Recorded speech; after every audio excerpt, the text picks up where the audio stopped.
همدیران و هموطنانی عزیز و گرامی قدرم، امیدوارم که هر کجایی که باشین تن صحت و سلامت باشین. پروردگار همه شما رو در حفظ امانش نگهبان باشه. ما امروز موضوعی بسیار جالبی انتخاب کردیم برای برنامه و همطوری که شما رو عین حال در پخش مستقیم میبینید در روی کارتینکر به موضوع رو من نوشتم، علاوه بر این در برای قدرت و حقیقت این هم نوشتم که تا کی، و علاوه بر این در کارتینکر اگر شما ببینید من به 3 موضوع اشاره کردم. یکی از اونها آیا قانون جزاست، خانه جزاست و راه مهاجرت گریز است یا که گریزگاه. این موضوع رو انتخاب کردم و من میخوام در این 3 موضوع صحبت کنیم. همدیران و هموطنان عزیز، من میخوام که چند نقطه رو در اینجا برای شما ذکر کنم که ما در کدام موضوع ها صحبت خواهیم کرد. اولا صحبتی که ما خواهیم کرد برادران و هموطنان عزیز، این جزای دست جمعانه یک خانواده ای است که طولی 10 سال اخیر بسیار ظلم دیدن، ستم دیدن و زجر کشیدن. در این موضوع صحبت میکنیم. خانواده ای که در روز گذشته در رسانه ها نشر شد که 30 نفر در یک خانه ای که از برادرش، از شوهرش برای او میراث به فرزندش گذاشته شده است، او را شکار میکنند، میگیرند و 30 عضو خانواده را که 20 دانه این عضو خانواده کودکی زیر سن هست بیرون کرده میشوند. این در باره اولاد حاجی حلیم، یا اینکه انیقترش برادر حاجی حلیم که در این آشوب ها هیچ گناهی نداشت ولی او را باز هم تهمت کردند، زندان کردند و به او نمیفهمم 8 سال اگر اشتباه نکنم حکم دادن. او آزاد شد ولی با قرار دادگاه خانواده او را چکار میکنند؟ باید بگیرند. و این نظارت شدید، ترس، فقر، نبودن راهبران، این واقعا یک مشکلاتی را به میان میاد که ما در این موضوع صحبت کنیم و درباره مشکلات این خانواده کمی هم باشد به جامعه جهانی و به مردم تاجیکستان گوشزد بکنیم که این مشکلات در چیست و چرا ما در این موضوع بیشتر صحبت کنیم، میره در نظر بگیریم. موضوعی که دیومی که ما صحبت خواهیم کرد موضوع گریز گریز تاجیکان از تاجیکستان و مهاجرت مهنتی، آخرین گذرگاه برای تمام این ستم هایی که در تاجیکستان می شود که عاقبت این گریزها به مرگ روبرو میشد. مرگ فاجعه بار مهاجران تاجیک در همین هفته، یعنی در هفته گذشته اگر انیقترش بگیم، برای سفر در روسیه بسیار دهشت آور بود، فاجعه بار بود. در این موضوع صحبت میکنیم که چرا ما آخرین نقطه، یعنی از این ترس و ظلم، گذرگاهی مهاجر رو در نظر میگیریم که عاقبت اونم ذلت است، مرگ است، زندان است و پس صفتی و پس شرفی است که در زیر ظلم و ستم نجات پرستا قرار میگیریم و عاقبت به هر راهی ما رو زندان میکنند و یا اینکه میکشند. موضوع آخری که صحبت خواهیم کرد این است که چرا در تاجیکستان انقلاب نمی شود. این یکی از موضوعی که ما هر روزی در برنامه با طور گوناگونی صحبت میکنیم. چرا این را ما انتخاب کردیم؟ چون میخواهیم بیداری مردم تاجیکستان از این طریق درس گرفته بشود، درس داده بشود، گوشزد کرده بشود تا اینی که مردم ما درک کنه که چرا در تاجیکستان انقلاب نمیشد و چرا ما باید انقلاب بکنیم. نه تنها انقلاب نظامی، انقلاب ساختاری، بلکه انقلاب فکری. یعنی همه این انقلاب ها باید در وجود و در خون مردم تاجیک جاری کرده بشود و انجام داده شود. در اون صورت ما میتوانیم به یک خلاصه به این برسیم. خب همدیران و هموطنان عزیز و گرامی، ما هم طوری که گفتیم امروز در 3 موضوع صحبت میکنیم. خب موضوعی که اول گذاشتیم موضوع مشکلات خانواده حاجی حلیم و یا اینکه انیقترش برادر حاجی حلیم است. این موضوع در رادیوی آزادی نشر شد و پیرامون این موضوع این ما در سازمان جوانان برای تاجیکستان مقاله را نشر کردیم که نه تنها دفاع از این خانواده بلکه دفاع از 20 فرزند زیر سن و کودک این کشور که در حالت سختی قرار دارند که حکومت تصمیم گرفته است که از سال 2016 با قرار دادگاه تمام این خانواده را بگیرد و اموال اینها را به نفع دولت و حکومت چکار کنند؟ مصادره کنند. ولی در نظر نگرفته است که پدر وقتی گناه کرد باید فرزند چرا اذیت و آزار بکشد، همسر چرا اذیت و آزار بکشد، چرا نبیره‌ای که در این خانه زندگی میکند آزار اذیت بکشد، مگر نبیره‌ای همین خانواده‌ای که امروز 5 ساله است، 1 ساله است، 6 ساله است، 10 ساله است، چه مشکلی را دارد که خانواده‌اش امروز خانه‌اش مصادره شود و بدون یگان پیشنهاد الटरनेटिव्ی در بیرون و یا اینکه نمیفهمم در کجای قرار بگیرد. اساس‌ها در چیست و چرا باید چنین صورت بگیرد؟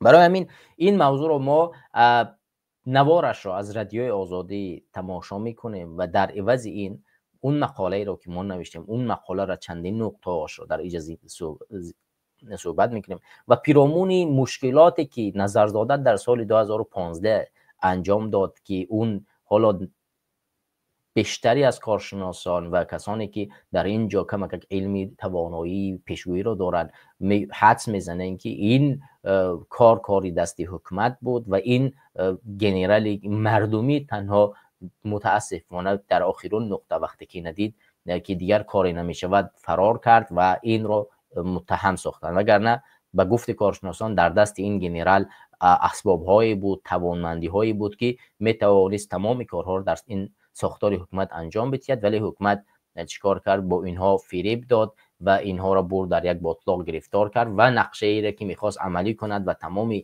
مخالفان را از تاجیکستان بیرون کند به درغه کند و این برنامه و این نقشه رو برنامه گذاری کرد و عملش رو اجرا کرد. برای این اساس ما میخوایم در رادیوی آزادی برگردیم و این موضوع رو از رادیوی آزادی به سمت شما نوارش رو بگذاریم و بعدا برمیگردیم ان شاء الله که صحبت خودمون در همین موضوع ادامه میدیم.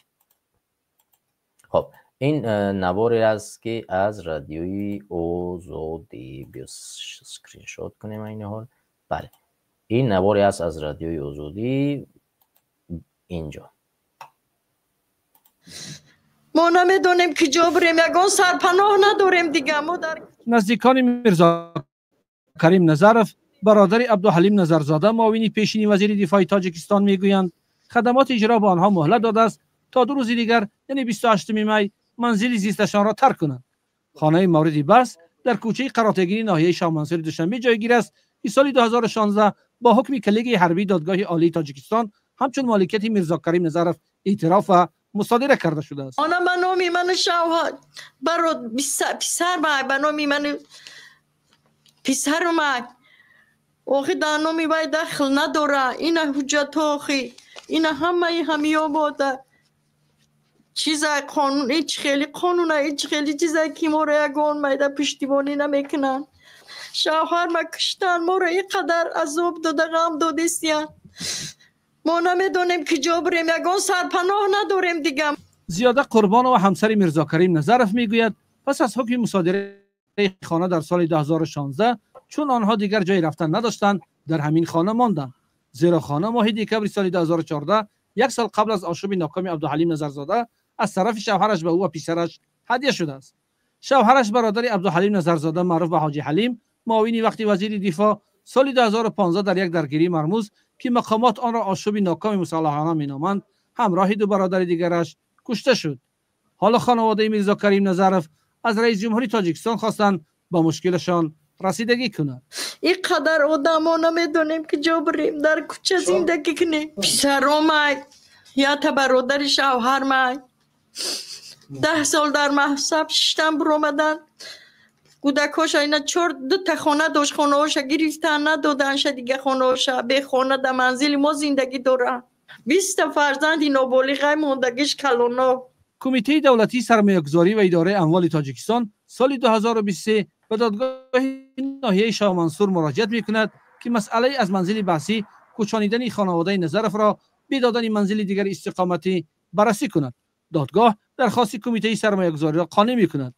با گذشت نزدیک به 2 سال از حلنامه دادگاه، خدمات اجرایی نزد حکومت تاجیکستان با پیشنهاد نامه به این خانواده و نهادهای دیگر از جمله شعبه کارهای داخلی ناحیه شاه منصور طلب کرده است تا 27 می مسئله داوطلبانه خالی کردن خانه حل شود.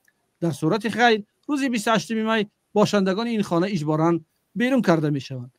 زیاده قربانова میگوید آنها برای حل قضیه ماه اپریل به دادگاه عالی تاجیکستان عریضه نوشتند ولی تاکنون مراجعه آنها بررسی نشده است. همونطور که شما دیدید همدیران و هموطنان عزیز، یعنی این خانواده زیر فشار و ظلم ستمی حکومت دیکتاتوری عمومی رحمانوف قرار گرفتند و واقعا هم تمامی طلب ها و خواستار اینها از جانب حکومت اجرا کرده نمی شود.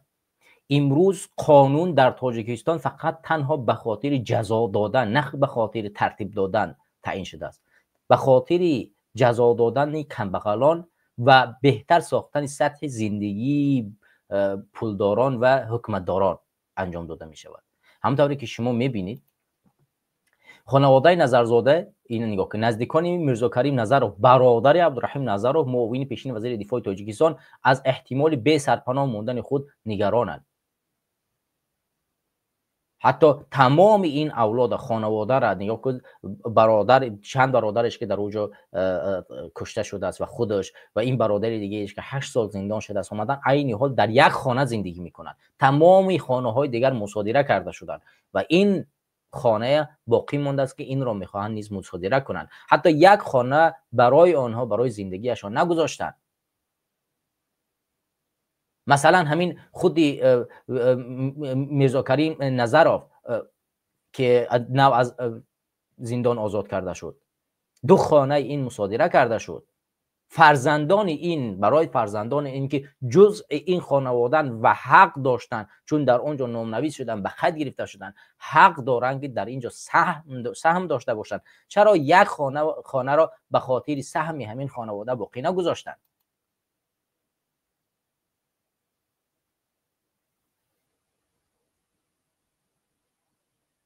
چرا قانون کودکان را پشتیبانی نمی کند؟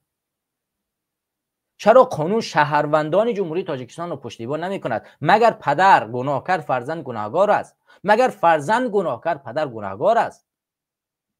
مگر سرقانون جمهوری تاجیکستان کفالت نمی‌دهد مگر به حق شهروندی؟ امروز چرا قانون به جزا تبدیل شده است؟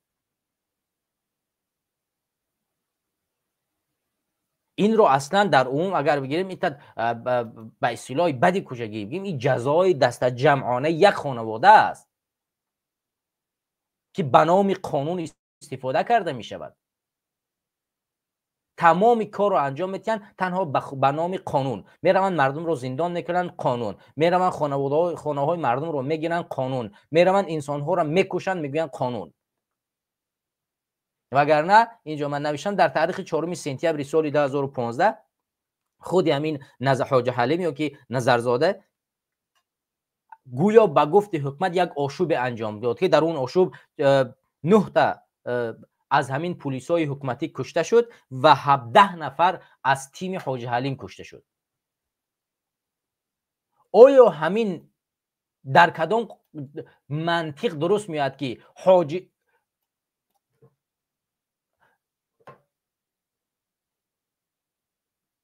بخشش از زنگ من باید قطع کنم که تلفن در کجا توغری میگیرد که حاج حلیمی که بسیار تجربه داشت، تیمش بسیار قوی بود، تمام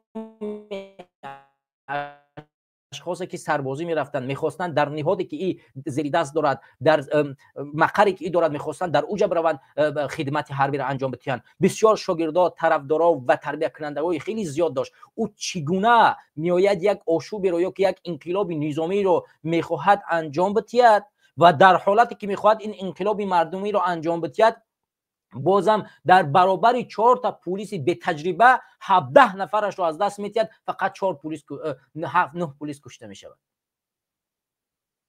انسان با این قدر تجربه میآید زد و خورد تیاری میبیند، حمله کند، ولی میاد تمام حملش از بین برده می شود، 17 نفرش کشته می شود، فرار میکند و هیچ کاری را انجام داده نمیتواند. آخه این افسانه ها را نمی شود برای کسانی که همین قدر فکر دارند، توانایی دارند، این قدر میفهمند چی کرد. این امکان ندارد. چگونه امکان داشته باشد این چیزها؟ غیر ممکن است که حاج حلیم را با این قدر چه ناچیز شمارید که نه آمدیم تماما 17 نفرش را کشتیم، خودش فرار کرد، به کوه رفت و بعدا رفتیم او را در کوه به هلاکت رساندیم. آخه این افسانه را کسی باور نمیکند. یک علی بیدک را 6 ماه در کوههای غرب نتوانستن پیدا کنند. در 6 ماه این حکومت توانمند در 6 ماه نتوانست همون هم بعد به دست شاه فریب کردن، آوردنش به بازی بردن، قتلش کردن. در 6 ماه برق را کشتن، به اینترنت را کشتن، تمام توانایی مردم غذایی را کشتن، تمام جاها را نزد. در 6 ماه نتوانستن اونها را پیدا کنند. اکنون یک حاجی حلیمی که اینقدر تجربه داشت، در دوران جنگ شهروندی تجربه داشت، بعد از او در نهادهای نظامی در سطح گنرال، در سطح معاون کار کرد، اینقدر نفوذ داشت، حالا اومدین در یک ثانیه توانستین که چند نفری پر تجربه او را در حدودی مثلا چند دقیقه به قتل برسانید و اون نتوانه مثلا 7 پلیس گویا که به قتل برسانه فرار کنند و بعدا با قرار دادگاه تمام خانه و اموال و دارایی را بگیرد و حتی به فرزندان اینها حقی اونی که ثبت نام دارند در این خانه ها، حق شهروندی دارند که بتوانند حد امکان جای زیست خود را حفظ کنند، این را نداشته باشند. این چگونه قانون است؟ این چگونه حفظ کردن است؟ آخه حاجی علیم چی کار کرده بود؟ تا همین سال شما کارایش را در حکومت بیاید، همه از او تحسین میگفت، همه او را تعریف توصیف میکرد برای کارهای انجام دادگیش. بیشتر انسان ها میخواستند که فرزنداش در نهاد همه برود خدمت کند در مدافعت. کوشش میکردن از جای دیگر اونها را کوچ بدیم بیارن به جایی که همین در اونجا میآموزان مردم را.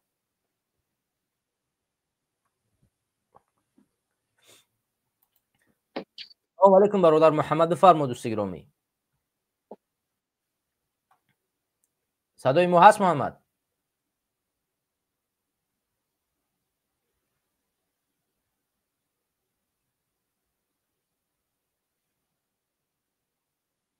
صدات نت برادر محمد، یه بار خارجی ناز نبودین، شاید صداتون بیاد.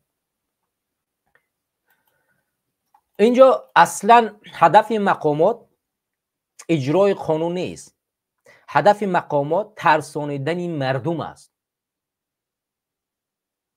هیچ قانونی را اونها نمیخواهند عمل کنند. آنها تنها به ملت میگویند که آشکار تهدید میکنند که در صورت هر کار انجام داده شما در مقابل حکومت و خانواده امالی رحمانوف، فرزندان شما، نزدیکان شما، اولاد شما، تمامی قشری که به شما وابستگی دارد، هیچ چیز در این ملت، در این دولت، در این کشور نخواهد داشت و حتی جای استقامتشان از دستشان خواهیم گرفت. یعنی تنها کار میکنند باید بروند به مهاجرت، به فداکاری، به پراکندگی و بدون سرپناه زندگی کنند. یعنی ترس آشکار و تهدید آشکار از جانب حکومت و تمامی اشخاص و تمام شهروندان جمهوری تاجیکستان است. وگرنه همین فرزندان خرده که در اینجا بازی میکنن در نوار شما ببینید که خیلیش مثلا 2 ساله، 3 ساله، 4 ساله، 10 ساله، خب اینا چه گناهی کردن؟ اینها چه با خبر بودن؟ اصلا از کجا میدونستن چه اتفاقی خواهد افتاد؟ شاید بعضش در شکم مادرش بود. حالا شما اونا رو در بیرون میگذارید، اونا کجا بروند؟ فردا از آنها چی به این ملت تربیه کرده شود؟ آنها فردا چی کار برای این ملت و این دولت خواهند کرد؟ وقتی اونها رو الटरनेटिव برایشون هیچ جا نمیتید، پناهگاه نمیتید، آنها به درس، به تحصیل، به مواد غذایی، به تمام چیز بمونن، کجا روند؟ این ملت چگونه اداره کرده شود؟ نسل جوانی ما همینا هستن آینده که این ملت را اداره میکنند. پس بس کنید، نباید این ظلم و ستم را بالای مردم بیگناه ادامه بدهید. این نمونه وحدت نیست، این نمونه صلح و آرامش نیست، این نمونه امنیت در تاجیکستان نیست. هر روز از تلویزیون ها، از رسانه ها تمامی برنامه ها را و نقشه گذاری ها را اعلان میکنید که ما در تاجیکستان صلح و در تاجیکستان فلان بسمدان میگذاریم. و این روز هفته گذشته رستم امالی به امریکا رفت و در دفتر سازمان ملل متحد به پیشنهاد گویا که رستم امالی که رئیس فدراسیون فوتبال آسیای مرکزی و رئیس فدراسیون فوتبال تاجیکستان است، پیشنهاد کرده است که روزی جهانی فوتبال روزی بین المللی اعلان شود، یک روز، و او را اعلان کردن و رستم امالی گفت که باید به هر یک کودک، به هر یک نورس باید چی فراهم شود که در فضای صلح و آرامش و برای اون کار کند با بازی و همدیگر به امنیت بپیوندد در جهان. خود در غمخوار کودکان جهان است، ولی در تاجیکستان در زیر حکومت و ساختاری که اینا کار میکنن یک کودک بیچاره بی سرپناه میموند، سرپناهش رو از دستش میگیرند. او کجا بتواند برود فوتبال بازی کند؟ او کجا بتواند برود دیگر بازی ها را یاد بگیرد؟ او کجا بتواند برود مکتب بخواند وقتی که سرپناه ندارد، مواد غذایی ندارد؟ دیروز هم یکی از سازمان های با نفوذ، مخصوصا نهاد از که با سازمان جهانی یعنی سازمان ملل کار میکند، اعلام کرد که تاجیکستان از دیدگاه مواد غذایی در حالت فاجعه وار قرار دارد. مواد غذایی در تاجیکستان کاملا نمیرسد. بر اساس همین تمام قیمت ها بالا رفته ایستاده است و رستم موملی برای کودکان جهان دلش میسوزد، در حالی که کودکی در تاجیکستان بی سرپناه و در ظلم و ستم قرار میگیرد. کجا برابری است؟ اگر شما بخواهید ما در همین سامانه حاضی من فیسبوکی سامانه چی اگر تلفنم نچسبد خاور را باز کنم چند شعاری رستم موملی را از این سامانه به سمت شما برسانم. من عین حال خاور را پیدا کنم اینجا. خاور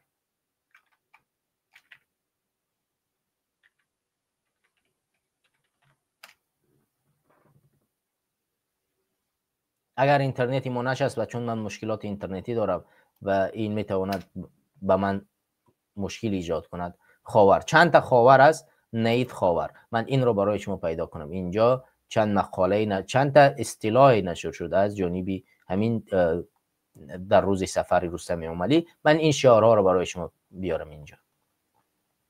امید خاور در بیز این نه، امید خاور در دومین آزمون این نه، روزی درباره رستم موملی بود. چند شعار از او نشر کرده بود.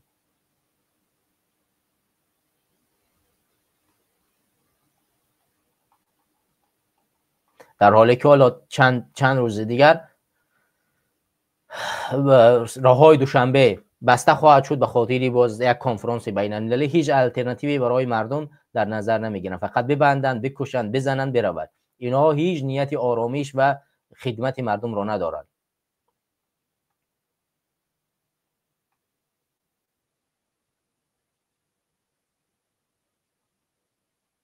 بیا اینا یک شعار، این یک شعارش، این یک شعارش رو ما با سمت شما برسانم.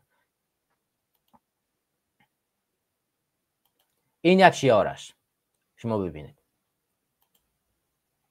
رستم موملی در این شعارش چی میگه؟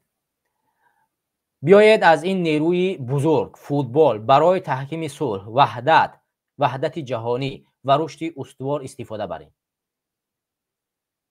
این یک شعار. حالا من شعار دیگرش رو به سمت شما برسونم. این شعار دوم.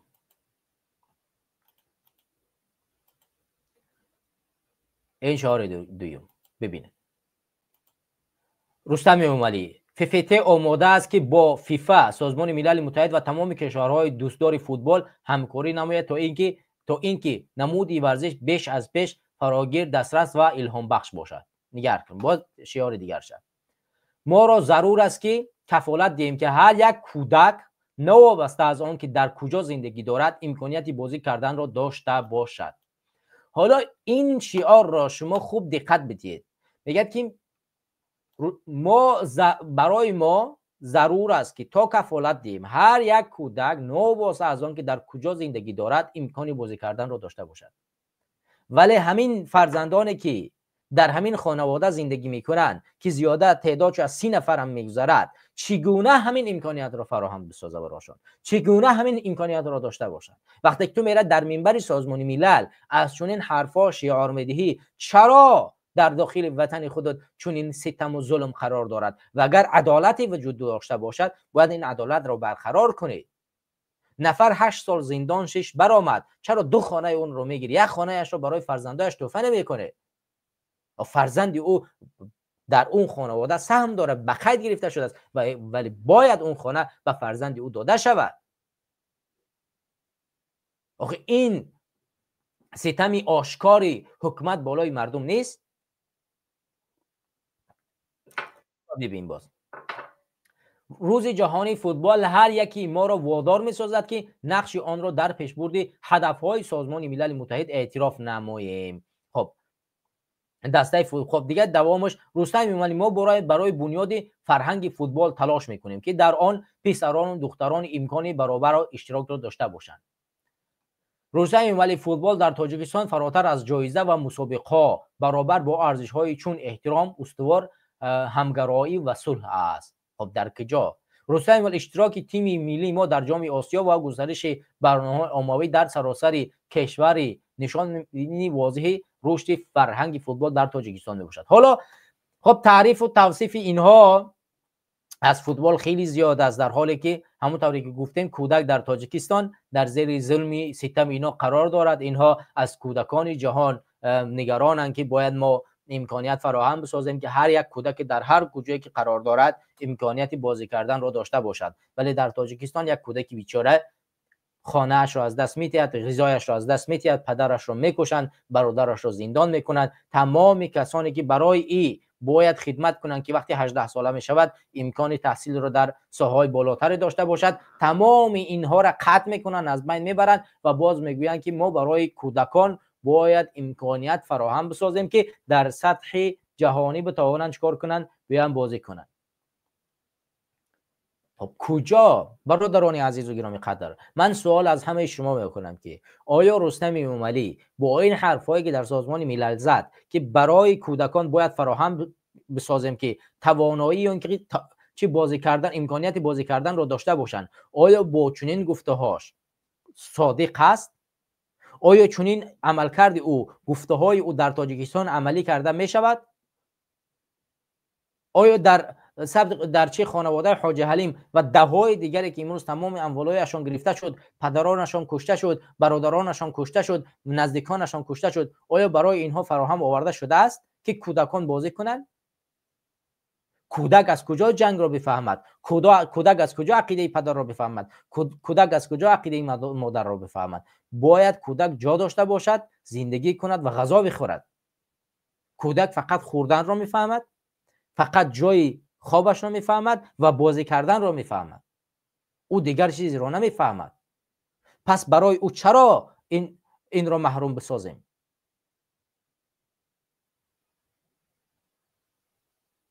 واقعا شرم‌آور و ننگین است که ما اجازه میدهیم در وطنی که ما زندگی میکنیم چون این واقعه ها رخ بدهد. باز یک کثیف انسان برود در سازمان ملل برای من و تو دروغ بگوید. این طورم نمی شود برادران و خواهران عزیز گرامی قدرم. باید ما بربخیزیم و در مقابل همین حکومت ظالم مبارزه ببریم و تمامی کارها را انجام بدهیم تا این کودکان را از دست این ظالمان نجات بدهیم. همین خانواده اگر که صحبتی همین مادر رو شنیده باشید، میگه در سال 2014 این خانه به نام من کرده شده بود و به نام فرزندم. یعنی این خانه به نام ما گذرانده شده است در سال 2014 چند پیش، در حالی که این مناقشه که حکومت این را مناقشه میگوید در سال 2015 صورت گرفت، در ماه سپتامبر، یک سال و چند ماهی بعد. پس چرا چیزی که در چند سال پیش داده شد در فرزنداش و نویراهاش امروز اونها را محروم بسازی؟ هزارها تجارت های دیگر داشتن، اونها را که گرفتید مشکل نداشت و هیچ کس هم اعتراض هم نکرد در این. ولی حالا گرفتن اموال شخصی فرزندان این واقعا هم نگران کننده است، چون اونها کودکن و نیاز به جای زیست دارن، نیاز به خورد و مواد غذایی دارن. این ستم آشکار بالای خانواده است.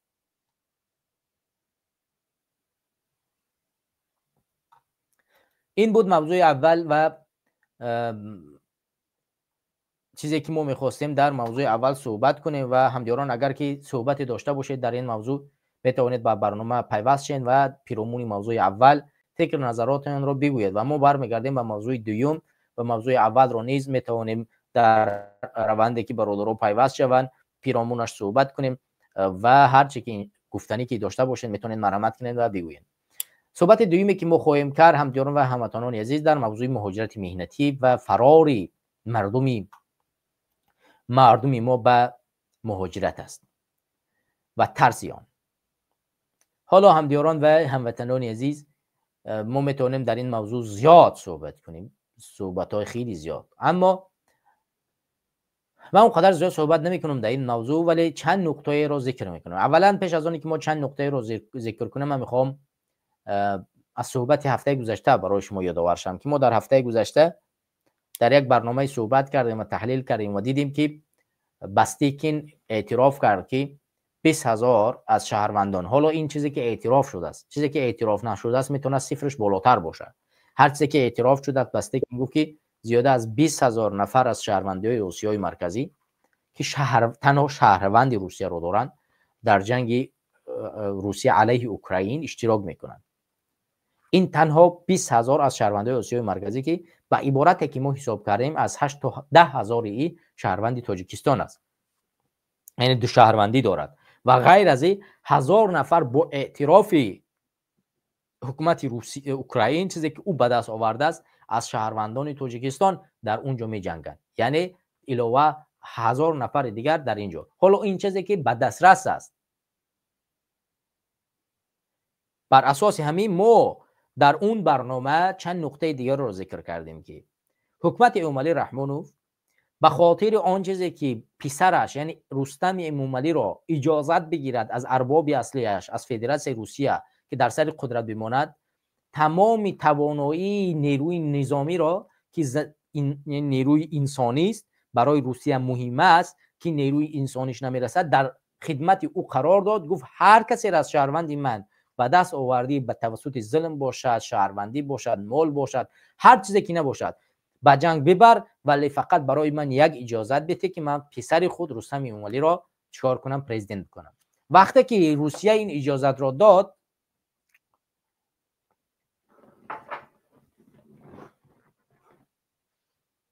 حالا تمام شهروندان جمهوری تاجیکستان در خدمت روسیه و اجازه روسیه قرار گرفتن و حق پیدا کردن که بروند در این جنگ بجنگند. من یک برادر رو پیوست میکنم، پیوست شدن و همین موضوع را، یعنی نقطه را در یاد داشته باشین که بازم از همین نقطه صحبت خود را ادامه بدیم. سلام علیکم علی، بفرمایید، شما در پخش مستقیم هستین. و علیکم سلام و رحمت الله و برکاته. و علیکم سلام، بفرمایید دوستی گرامی. شما در بالا انتخاب کردید که مقصد چیکار کنیم، برادرای ما باید انقلاب کنن. من نمیدونم با کدوم لهجه گویم، چه خیلی زبان که فهمونم که تو که برادرای ما خیزن چشم کشویم، امروز وقتی اون رسید که باید ما یکجا شویم. هر باره که من شما رو تماشا میکنم باور کنید یک نمود خسته میشم. با سخن گفتن جایز. من نمیدونم برای چی برادرای ما امروز خپن. در هر لحجه که آسان است برادر علی در همون لحجه صحبت کنه، یعنی چیزی برای آسان است. ببین ما چرا عین حال صحبت میکنیم، صحبتایی که ما میکنیم به معنای رسانیدن حقایق و جلب کردن قشر جوان به صفوف خود است. و اگر که این قشر جوان ما جمع کردیم و در نزد خود ما مطمئن شدیم که ما میتوانیم یک کار درستی رو در تاجیکستان انجام بدیم، ما انجام میدیم.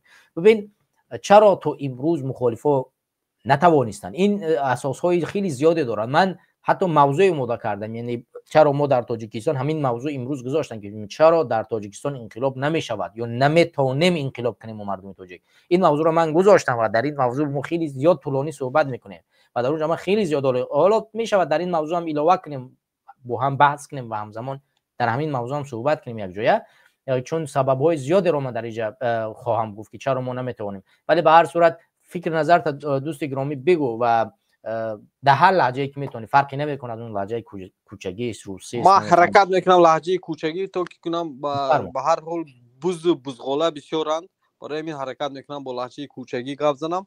مقصد برای چی ما نمیتونیم انقلاب کنیم؟ برادران عزیز چشم رو کشوده کنید، امروز وقت اومده سبب که ما با یکدیگر باوری نداریم.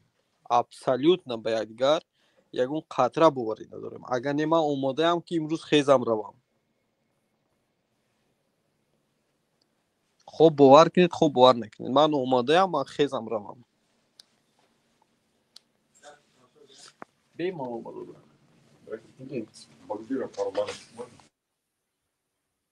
برادر به نظرم کارش پیش اومد. خب علی هر لحظه که فرصتت مهیا شد میتونید این باره صحبت کنی و همدیاران و هموطنان عزیز به نظرم که برادر بله علی مشکلش پیش اومد. همدیاران و هموطنان عزیز ببینید ما تمام صحبت ها رو اینجا انجام میدیم و تمام کارا رو انجام میدیم. هدف ما یک چیز است، جلب کردن قشر جوان و ساختن فکر، یعنی انقلاب فکری در گوش مردم است. ما تا حال نتوانستیم انقلاب فکری رو در گوش مردم جا کنیم و حتی در همین برنامه‌های خودمون ببین امروز امید مردم از انقلاب گم شده است. امید مردم، باوری مردم از سیاستی که امروز مخالفا پیش گرفتن گم شده است و این باعث می‌گرده که ما نمیتوانیم جلب کنیم. برای اساس همین باید مردم خودش یک راهبر رو باید هم یکی از مخالفا رو یک نفر رو باید همچون یک لیدر و همچون یک نفری که میتونه در تاجیکستان انقلاب بکند باید انتخاب بکند و در کنار او اتحاد سرجم شود و ملت به او اعتماد باوری کند و کوشش کند تمام کارها را انجام بدهد. من نمیگم که اشخاصی که از شما طلب‌های زیاد میکند، طلب‌های مثلا طلب‌هایی که حالا شما مثلا در فلان جا هستید برید مثلا چهرهتون آشکار کنید، شما در فلان جا هستید برید مثلا برای ما فلان قدر پول روان کنید، شما در فلان جا هستید برید فلان کارا بکنید. نه، کسی که فقط به خاطر یک هدف شما را سرجم میکند، هدف انقلاب، مثلا حالا چی توانایی داری، میتوانی مثلا به فلان جا سفر کنی یا خدمت حربی کردی فلان کارا کردی میتوانی برای فلان کار، فقط کار عملی. اگر کار عملی را اجرا کردید توانستید، مطمئن باشید که این کسی که شما رو به این چیز دعوت میکند و این رو میتونید همچون یک لیدر قرار بدید و اون رو کوشش کنید دستگیری کنید و از این طریق میتونید برید در تاجیکستان انقلاب بکنید. برادر محمد بفرمایید دوست گرامی. سلام علیکم و رحمت الله و برکاته. ای الله مهربان، امیدوارم همه خوب هستین. زنده و سلامت باشید. صد فیض شما بفرمایید دوستان، شما خوب هستین؟ کم ترک سویازی ما ضعیفای بخشش یک چند بار حرکت کردیم نشدسته. ما خودم مخصوص بیفشی وینیو خب در 12-13 سال شد 14 سال شد ولی الان ای تاجیکستان بیرونیم در هجرتیم در مسافرتیم. این رحمونوف والله قسم فرزند خودش تکو رحم نداره، این رحم کدنی هم نیست. ما پیش ای همی چیز برادرای تمامی برادرانی همی تاجیکستان دا میگم که توکه اکمو ظلم ما با گرده میگیریم. در وقتی جنگی 90 تا 97 همی قودم نمورده بود، همی قودم مهاجر نشیده بود. والله قسم همی قودم مهاجر نشیده بود در همه افغانستان که حاضر که همی مهاجرت در روسیه است، نیمونه کشتستیان، نیمونه در مثال دیگه جاها سرسون سرگردون. تو که یک مردم اشما احترامونه خواهش میکنیم. اینا پدری ما را بردن والله قسم، خوار این دیوالید مونا بردن والله قسم، بردن خیلی چی میگن اخی که زدنشون جوابشون دادن چی گپی گفتن من خیلی قدشون هم علاقه نمیکنم، الله شاید خودشو. لیکن به هر حال ما ای همین مردم التماس میکنم اگه بیو همین ترسه بشکنیم ده.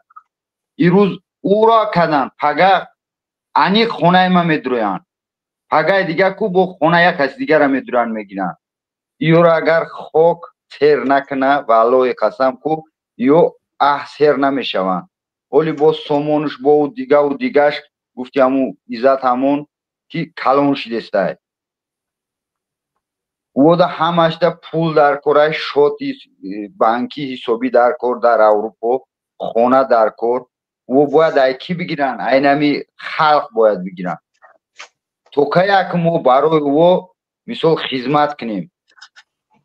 ایسو محکمون کدیسیان ایس کشتیسیانمون بگنو من مخصوص ما والله قسم در پومیر برام هم چیده وقتی سفر خدمتی بود کماندیروفکا والله قسم با فرزندم قسم با قرآن کریم قسم ما در همون سفر خدمتی در غرب در پومیر ما شاهدی زنده ایم بسیار چیزاش ده ایشالله ای رسانوی میشوه با قریبی کم ترک مشکل داریم هم مشکلمون حل شوه ایشالله رحمون بسیار چیزا رسانوی میشوه کی کشت محمد باقی را و اونا یک تا دیگه شا کی کشت یا که علی بیدکی را برای چی قتل کردن سبباش چی بود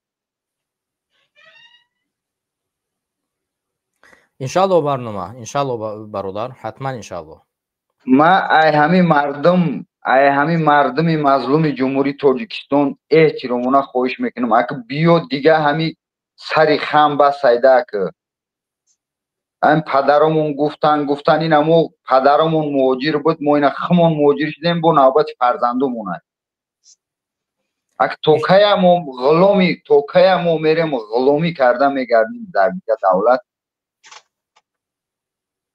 بس بوده گستاخی تو زمانی که مردم نخیزه اوخی مردم تو هم زمان نخیزه این غلامی رفتن میگیره انشالله همین روز همین برادر الماز یک خبر خوش داد ای واقعا هست ای سخنش حق های باید در پرتوپور گرفتن ای مردم احترامونه خواهش میکنم که روسیه ضعیف شدگی های والله قسم ضعیف شدگی های او ام پشتیبانی امو ای پشتی روسیه میپره امی امالی رحمان الله نعلتش کنه ای مردم تاجیکستان احترامونه خواهش میکنم بیو که همه کسا یک سرجم شیم یک خلاصه دا بییم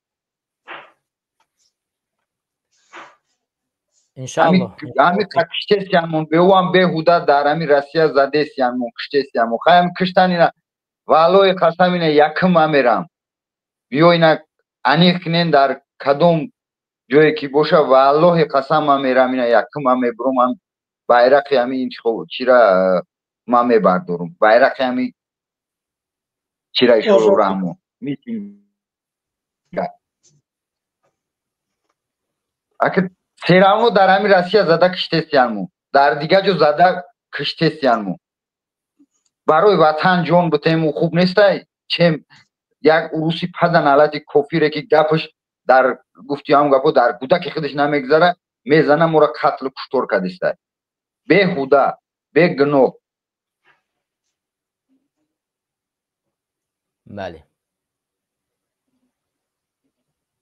گفتنی و بسیار بخشش اکمو راه دهیم زنده باشه برادر محمد انشالله با صحبت میکنم حتما زنده و سلامت باشیم برادر الان نگهبانتون باشه زنده و سلامت باشه برادر الماس بفرمایید دوست گرامی خوب هستی تنصیحاتی انشالله سلام علیکم راستش منم گفتم به طرف نباشم در قضیه خانواده حاجی حلیم نگاه بکنین که حکومت ما چقدر ظالم ایده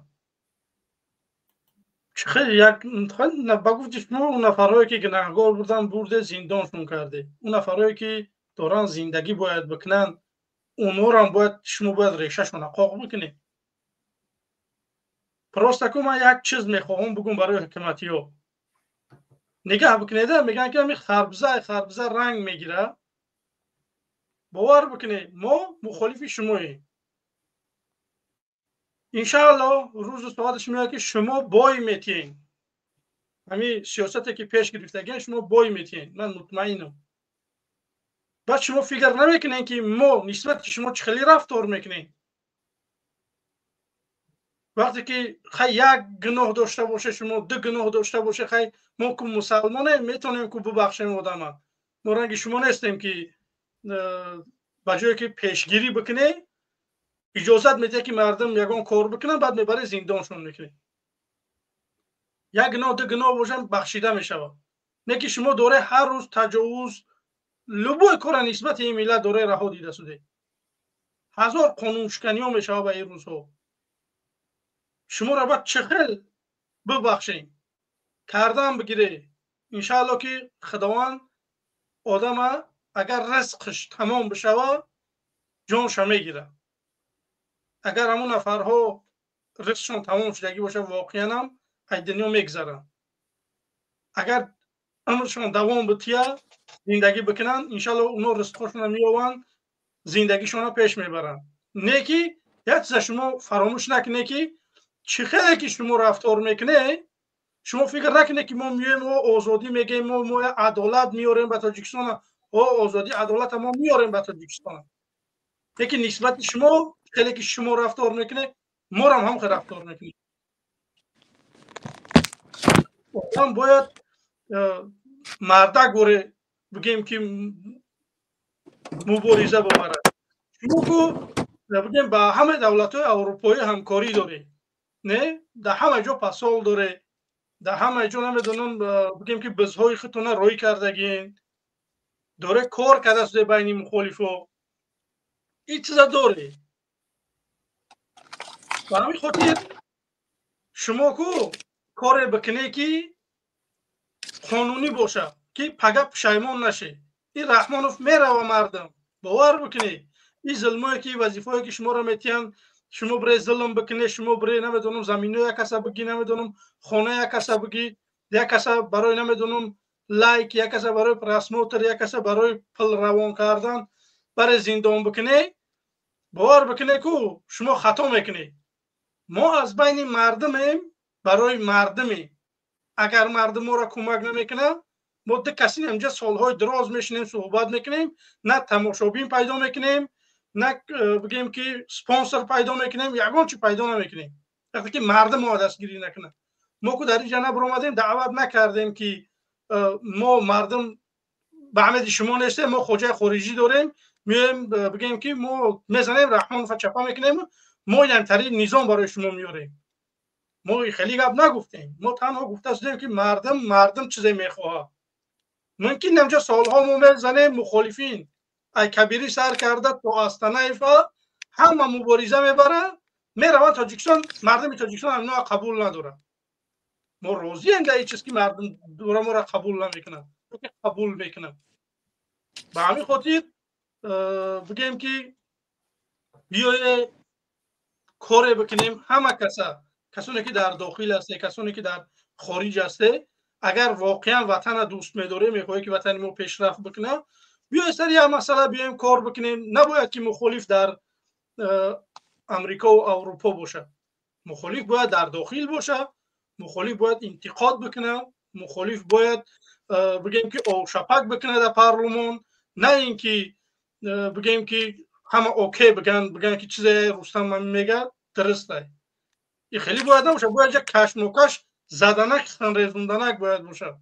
این خیلی گپ نیست. این خیلی پارلمانت، این خیلی دولت دوریه در شما که یگان چیزی شما خیلی شما چی باید رنگی با مثل ژیرینا اسکینا دوریتا چی با مثل دیگر بگیم دپوتات های دیگر دولت ها شما نداری. در همه پارلمان های روی دنیا چپ و شب می شود. در پارلمان ما همشون نمیخوای شاکاشو گرد چند گرفتگی نیست ششتگیان. شما واقعا هم کوکله خفه نشه. کوکلا رو آوردگی موندگی نودا هم خیلی کوکلا رو در بین گندمو میمونن که گندش گندمو رو نخره. واقعا خفه نشه. وقتی که یگان کار نمیکنه همو کوکلا هم هیچ کار نمیکنن. همونجا ایستادگی هم پروسه گندشکو میبینن میترسن میرون در گندم نمیشه.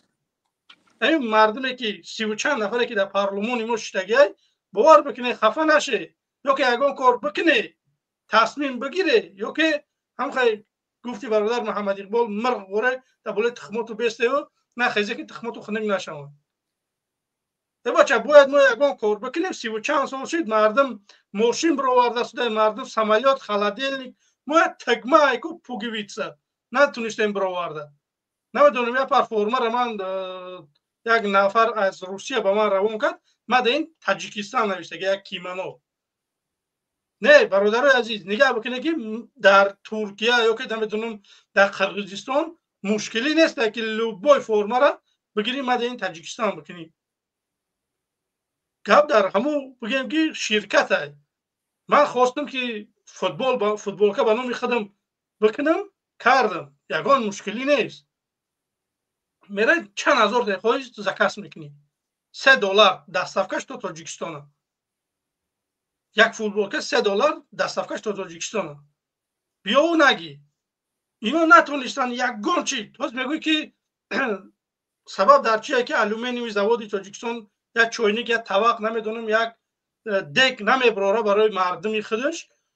نه جناب والی در ولایت سوخت بگیم که زوادی همون چوینک پیاله پلاستماسی را آورده است بگیم که ساخته است. شما آلومین اخر مونای نتونسته سودن یگان چی استحصال کرده پلاستماس خوکش شما بو ایگجا میگیری که ما پلاستماس خوکش در تاجیکستان نداریم. خاک پلاستماس ما در تاجیکستان نداریم. ما خاک آلومین نداریم. چی با که شما چیزایی که غیر امکانه و چیزا واقع آورده وای کرده شده و آلومینی که میلیون ها باور که پاکستان چخه میروند چخه اینا میفروشند. یک برادر در یک نوار در پاکستان همین بگیم که آلومینی تاجیکستان ها بگیم که نشان میده که آلومینی تاجیکستان ها ایتالکو اینا اوگلا همین بگیم کمره پاکستان روان میکنن چریز افغانستان. اینا این چیزای ما را دزدیده فروخته شدیان. و همین خاطر مردم باید خاموش نایسته باید سر و صدا بلند کرد. اگر سر و صدا بلند نمیکنه باور بکنی همین رفتن میگیره با رستم استعفا میگه انوشیروان استعفا نمیدونم با چند تا دیگهش. باور بکنید باید ما مردم بخیزیم یک کار بکنیم. ولی زیادش اینجا برادرها بگیم که میگن که مخالفین بگیم که یک جایه بشوند. مخالفین دکره گای جمع شدن مخالفای یگان اختلاف در بین مخالفان نیست. هدف مخالفا همینه که سرجم شیم بریم رحمان فای طرفا بکنیم. وقتی که پادشاه طرف مردم باشه وقتی که یک حزب یک گروه اگر آدم‌هاش بگیم پلانش بچیدگی باشه وقتی که آدم میروه من برای چی در اروپا میموندم که منم رحمان فا بعد میبینم و مثل همونها منم میخوام که برم در وطن خودم زندگی بکنم چون من نپیوندم 100% من میپیوندم با لبای انسان فرق نداره که اون انسان کیه چیه. من میخوام که کدام نفری که پیش درو میشه من قدش برم. وقتی من پیش درو بشم من مطمئنم که لبای انسان قدش من سگلاس میشه میره. و همین خاطر همون پلان های ما بد نیسته برای بگیم که چند نفری یا که چند هزار آدمی همین انسان ها بخشون سل موندگی که همین قدر انسان باشه ما بخیزیم میدان بدرویم. به خاطر بیای بپیونده برادر عزیز ما را دستگیری بکنین. اگر میخوای که بگیم که یک دولت آزاد و دموکراتی داشته باشه یا که حقوق بنیاد مردم سالاری داشته باشه بیای بپیونده برادر عزیز. بگیم که رقم‌های واتساپ های ما هست و همه بینندگان معلوم است. بیای فکر نظراتنا بگی بیای جمع بشیم بیای بریم یک کار بکنیم. غیر این صورت پیر میشیم میریم یک 3-4 سال پس دیگه ما هم فقط دیگه برای گپ زنی میمونیم خلاص ممکن با هم گپ هم میزنیم میونه دیگه بگیم که میریم بعد دیگه پس کارمون. همین خاطر بیای دستگیری بکنه به طرف نباشه. نمیجا چند قوادم تماشا میکنه خواهش میکنیم که به طرف نباشه لایکاتون بگذاره آبونه بشین در برنامه‌های مخالفین. ببینن مردم که ما را زیاد تماشا میکنن بازم مردم زیادتر بگیم اومدن میگیره میگه که اوج چی گپی هست. وقتی که ما را نمیدونم برنامه میکنی وقت جدا میکنی نمیدونم 200-300 نفر 400 نفر تماشا میکنه دیگه باور که زیغ میشه که من اینجا برنامه کردم میخوام که برای همین مردم یگان کار بکنم. وقتی که مردم ترن دستگیری نمیکنه باور بکن زیاد نفرها دیلاشون موندگی همین سیاست برآمدگی رفتگی هست قفا زندگیشون که ما خیلی انسان ها را ممکنه که 10-15 سال بزنیم که خیلی نفرها تیار بکنیم. نفرها تیار ما دست دادیم. برای چی؟ برای که مردم دوره بگیم که دستگیری نمیکنه. دستگیری بکنه برادر عزیز. دستگیری شما پیشروی ما. ممکنه که اگر شما موها را دستگیری میکنید ما برادرها بگیم دوباره بازم برمیگردونه میگیم بیای که مردم دوره زنده شده است. خب برادر عزیز خدا نگهبان. سلام علیکم.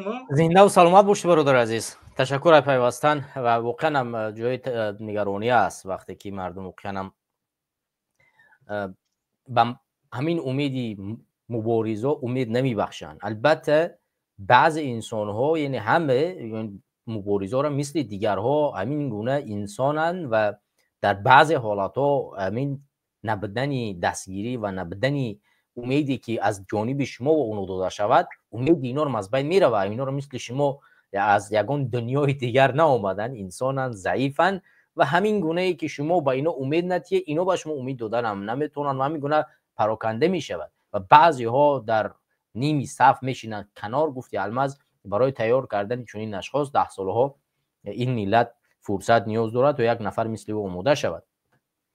برای همین در بعضی حالت‌ها بسیار مهم است که ما در کنار یکدیگر باشیم و یکدیگر را دستگیری کنیم، به یکدیگر امید ببخشیم و کوشش تلاش کنیم که برای رفتن تاجیکستان مجبور بسازیم یکدیگر را. و اگر امروز ما فقط شیشتیم یک نفر لبیک لبیک بله و بله خب نمیشه این گونه. همین گونه اشخاص هستند که تا چند سال شد فقط به همین لبیک شما میروند و همین لبیک شما را استفاده میکنن و کاری نمیکنن. در عوض لبیک باید با چیکار کرد؟ مجبور ساخت، مجبور کرد، توانایی پرسید و گفت که چیکار انجام داده. همین رحمانوف یک از سبب‌هایی که امروز اینقدر ظالم شده است همین است که ملت از او پرسان نشد. ملت بجای اینه که وقتی رحمانو میاد او را در اون پایان بشناند، سوال و جوابش کند، اول از بالا شناندش و او را چیکار کرد؟ جناب یا عالی و فلان و بسمدانش کرد که او احساس کرد که من یگانه کسی هستم که این ملت به من احتیاج داره. ما باید این گونه افکار رو از بین ببریم. من در چهره هر کسی دیگر یک انسان عادی را ببینن و در عوض یک کار میکنین، خدمت میکنی، باید بپرسی که این خدمت من در حق این ملت بود و تو چه خدمت کردی و چرا تو نمیکنی و مجبور بسازین که همه ما خدمتگار این ملت باشیم. در عوضی که من چهره ما آشکار کردم کدام کاری عملی کردی در 10 سالی که من در مبارزه ام بار برای من فرمان دادی که همچون راهبر به فلان کشور بره، در فلان کشور فلان کار را تشکیل که در فلان جا بمان، برای مبارزه اونجا برای تو لازم است. در 10 سال یگان فرمان نسبت من دادی؟ ندادی. پس این راهبریت تو زیر سوال است. این سوالا را باید کرد. تا کی فقط به خاطر چهره تو آشکار که به خاطر پل به خاطر فلان بسمدان مرا دعوت بکه، ولی فرمانی که برای آزادی تاجیکستان و کار عملگرایی باشه موجود نیست. ایران باید سوال کرد و در این جانب یکدیگر را کمک بکنیم. زنده باشه برادر الماس. مخنم حرفای درست بود. امیدوارم که مردم ما یک روز نه روز خوش میخزن یک کار میکنیم. انشاءالله. غیر صورت باور بکنه کو باور بکنه میمونیم دم خیر. حاضی وقتی مردم ما قیام کردن شد باور بکنی اگر مردم ما همین شب و روز بخیزه این خیلی شانسه که همین 2025 ما داریم. این خیلی شانس بود در 10 سالهای دیگر زمان میوه. باور بکنی بله خیلی که سوریه اومد کرد تو نیست ما را میتونیم. برای که امروز روسیه دستش کوتاه است، روسیه ضعیف است، روسیه نتوانست که اگر تاجیکستان چنین سوریه بگیم که چیز داره. سوریه گاز داره، نفت داره، ما چی داریم؟ ما بچه هیچی نداریم سراغ سوریه. هوا کمک کرده نتونیست. ما چی داریم که بگیم که پوتین برای ما کمک بکنه، برای رحمانوف که بگیم که اپوزیسیا شکست بده. ما میتونیم با بیل کلمه رحمانوف بگیریم. باور بکنیم مردم نه یک گون نمودی سلاح پلا در کار نیست. پروس مردم بخیزه خلاص. باور بکنیم ما این همین شانسه که این همین سالا داریم که دیگه 10 ساله اخیر نمیاد. بیای یک جای بشیم یک کار بکنیم. ولی وقت ساعتش میاد میگه که یا بچه بدم جا همه برامد همین گپا رو میگو واقعا راست میگفته. بعد بیای سرجم بشیم یک کار بکنیم. غیر صورت نمیخه به تنهایی میمریم میدزن میبرن و ترنمون مینن دیگه بگیم که نفر پیدا نمیشه که بروی نمیخه برنامه بکنه و یا حقیقت برای مردم برسونه. باور بکنید. به همین خاطر برادرای عزیز به طرف نباشه بیای یک جا بشیم.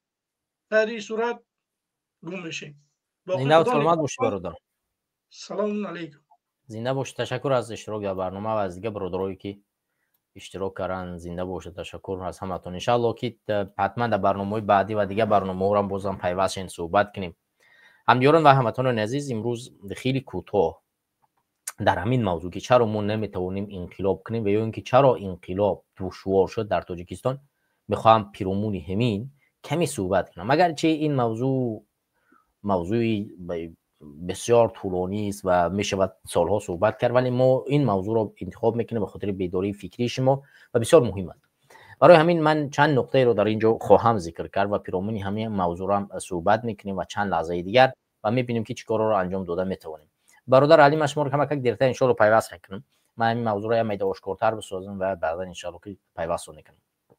خب یکم سبب هایی که ما نمیتونیم انقلاب کنیم، این نظارت سختی حکومت از جانب خود حکومت امروزه نیست، از جانب حکومت‌های خارجی که بالای ما در جهان گلوبالی امروزی که نگاه داشته می شود بر قدرت‌ها یعنی زیر دست دارن، این سبب است. یعنی ما اگر نگاه کنیم قوه امنیتی و نظامی که عین حال در تاجیکستان موجود است و سببگار آن می شود که ما نتوانیم انقلاب کنیم،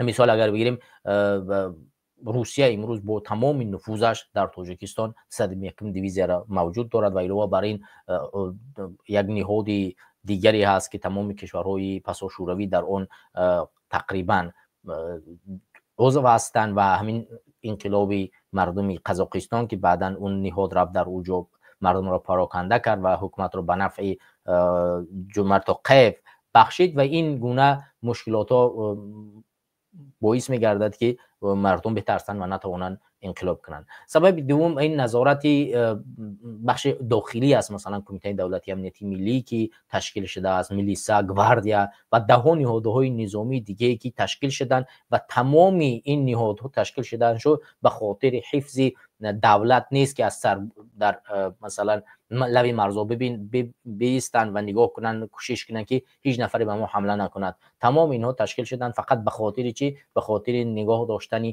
بالانس داخلی و ظلم کردن و ستم کردن و کنترل کردن مردم. و علاوه بر همه همین بازم اگر ما مدیا را نظر کنیم، مدیا امروزه و اطلاعات یا که وسایل اخباری آمد کاملا در داخل همین حکومت یعنی کنترل کرده می شود و هیچ گونه نه جامعه شهروندی نه وسایل اخباری عامه مردمی و یگان طریقش در دست مردم نیست و همه کنترل کرده می شود از جانب حاکمیت و بدون اجازه حکومت حق نشر پخش یگان مطالب را در داخل کشور ندارند.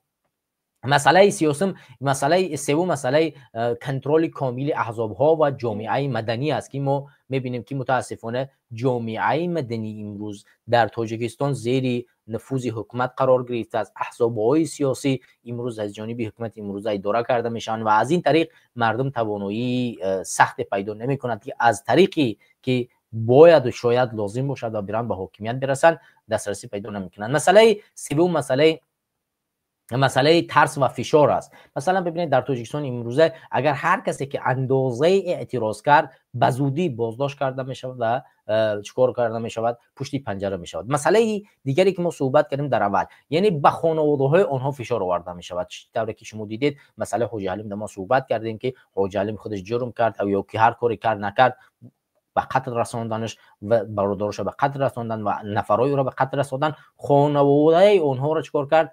زیر ظلم و ستم قرار داد که این فشار رو بیشتر میکند. مثلا امروز ما در اینجا صحبت میکنیم و پدر و مادر ما در تاجیکستان شاید زیر ظلم قرار بگیرن و اونها را به اداره پلیس ببرن و ستم کنن که بعضی از اونها در این مسئله ترس هراس دارد و از این چیز میترسد که این باعث میگردد که ما نتوانیم در تاجیکستان انقلاب کنیم.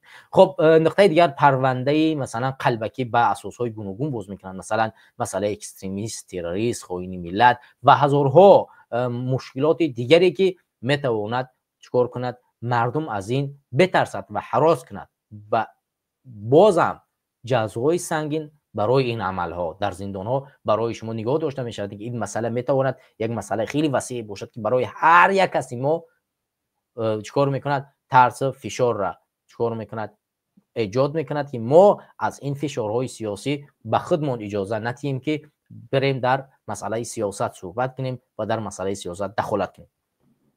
نقطه دیگر این متاسفانه کمبود راهبری در تشکل‌های سیاسی است، در احزاب‌های سیاسی است، در روندهای جامعه است که امروز باعث می‌گردد که ما نتوانیم یک راه دقیقی را انتخاب کنیم، یعنی مردم نتوانند. مثلا راهبر مخالفی که با نفوذ و اعتماد در بین مردم باشد، اصلا ما همین چیز رو نمیبینیم. مثلا اگر ما نگاه کنیم در کشورهای دیگری همسایه ما یا که همسایه را مگر نباشن، کشورهای انقلاب صورت گرفت، چهره‌های با نفوذ هستند که مردم به اونها اعتماد دارد و از همین طریق چیکار میکنن؟ میروند با یک انقلاب مردمی دست مییابند و انقلاب میکنن. حتی اگر ما همین ترکیه را نظر بکنیم، در ترکیه مثلا یکی از آخوندهای یا که از مولاهای که بسیار با اردوغان مخالف بود، او در امریکا زندگی میکرد ولی نفوذ سیاسی و نفوذ مردمی داشت، توانست یک کودتایی را انجام بده. اگرچه این موفق نشد ولی توانست یک کودتایی را انجام بده، ولی مردم ترکیه خودش این را نپذیرفت و در مقابل او برخاست و روی شکست خورد. اما نفوذ داشتن در جامعه و در ساختارها این میتواند به یک انقلاب رو بیاره برساند، ولی نبودن همین این مشکلات رو ایجاد میکند. دیوم نبودن راهبریت در احزاب‌های سیاسی که معین بسازد و پراکندگی در این احزاب ها، این هم باعث میگردد که ما امیدی انقلاب رو از دست بدیم و توانایی انقلاب رو نداشته باشیم. مثلا اگر ما نگاه کنیم، تو امروز در هیچ حالت از جانب هیچ احزاب‌های سیاسی شبکه‌های خوبی مثلا تشکیل کننده انقلابی موجود نیست که حزب سیاسی یک برنامه دقیقی را بر بکشد که مردم قدم به قدم به همون برنامه بروند.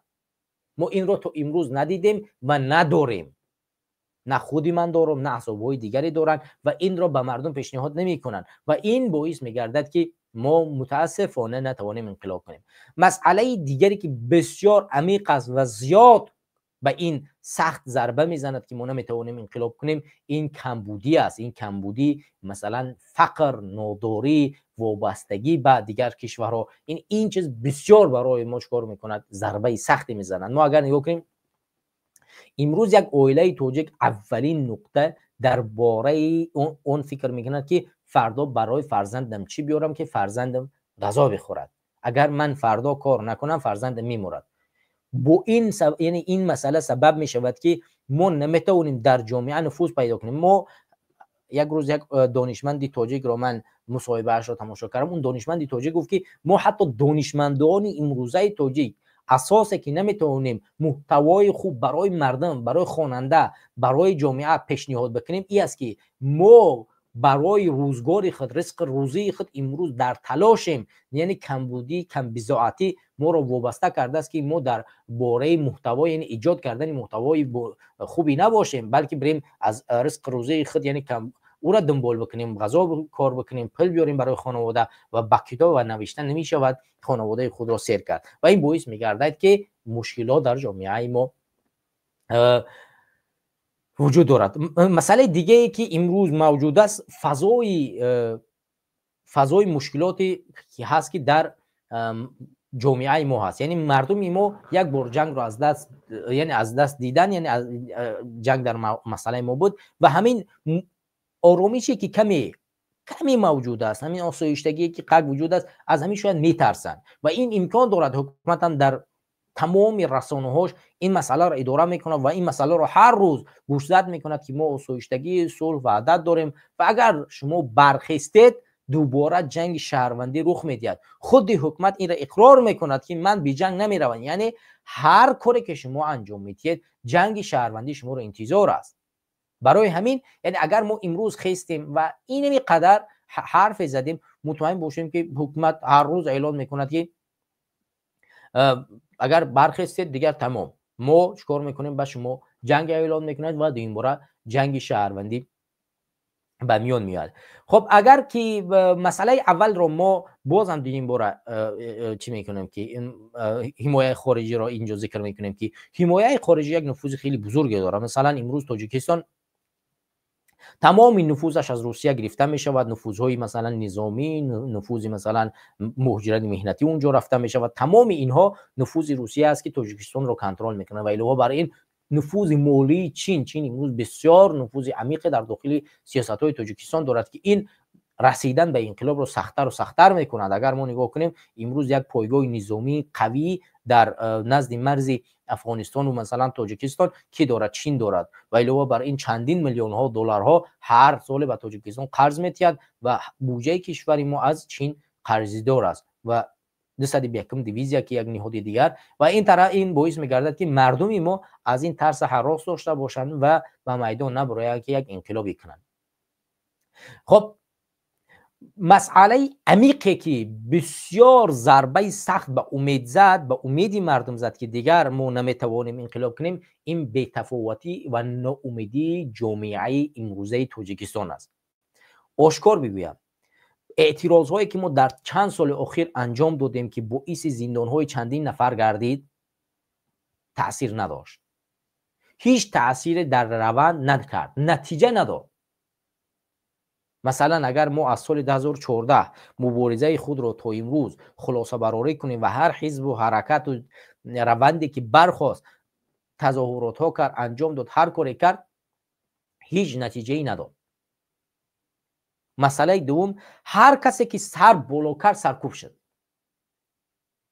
مسئله سوم، حزب های مخالف یا سازمان های حقوقی و یا که حتی جامعه بین المللی با اینقدر نفوذ دارد و کشورهای ابرقدرت تأثیر گذارانده نتوانستند در همین روند، در روندی که ظلم و ستم صورت گرفت، دیکتاتوریت بیشتر شد، به جای اینه که در کنار مردم قرار بگیرند و مردم را کمک بکنند، یک تعداد شکار کرد در مقابل مخالفا قرار گرفت و در مقابل روند انقلاب مردم قرار گرفت و بر ضد این باز مبارزه بود و این باعث گشت که ما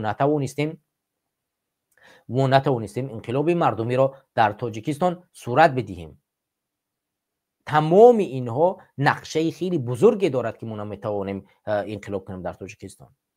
پس باید ما به هر حالت کشیده است باید خلاصه برآوری کنیم که چرا ما انقلاب کردن نمیتونیم و چه کارهایی را انجام بدیم که ما انقلاب میکنیم. حاضر شما نقطه‌هایی که من ذکر کردم خوب دقت بدید که ما اساس‌های موجود است که یعنی همه اینها باعث گشت که ما نتوانستیم انجام بدیم، ولی حالا باید سوال به دیگر طرز انجام داد که پس چرا ما نمیتوانیم بکنیم؟ چرا ما با این اساس‌ها پیروز نمیشویم؟ نبودن وحدانیت یگانه اتحادیه یک سرجمعی ما مخالفا و خود مردم جامعه است. امروز ما یکی از یکدیگر در گریز هستیم، یکی یکدیگر رو تحقیر میکنیم، یکی یکدیگر رو در پشت یکدیگر خنجر میزنیم. هر روز یک نفری که به امیدی که امروز من یک قلم دارم، یک راهبر زندانی سیاسی یک نفر رو تحقیر میکند، پشت یک نفر دیگر مثلا حرف بد میگوید، یا به او یک دیگر جنگ میدازد و همین طریقته هر روز نفوذ سیاسی مخالف کمتر میشود و امید جامعه از بین برده میشود. در همین راه مبارزه ده ها نفر دیگر موجود بودند که متاسفانه بجای اینه که بر روند انقلاب کمک برسانند به این ضربه زدن. در طول 10 سال اخیر پول مردم گرفته شد، نتیجه نداشت. حیات خطری مردم وجود داشت، یعنی مردم رو به خطر برآوردن ولی نتیجه نداد، نتیجه‌ای که دیگرگونی در جامعه تاجیکستان بیاید. هر روز ما و شما مبارزه میبریم، تلاش میکنیم، حرف میزنیم، نتیجه عملی نیست. پس ما دیدیم که در طول 10 سال مبارزه پراکندگی ما، نداشتن یک ایده مهم و نبودن یک راهبریت با برنامه درست باعث گشت که ما تا اینجا بیاییم برسیم. و پس باید نه تنها ما مخالفا باید این کار رو بکنیم، بلکه مردم باید یک لیدری مردمی خود را انتخاب بکند و در کنار این لیدری مردمی برنامه‌های جدیدی را که او پیشنهاد میکند دستگیری بکند و پیش برود.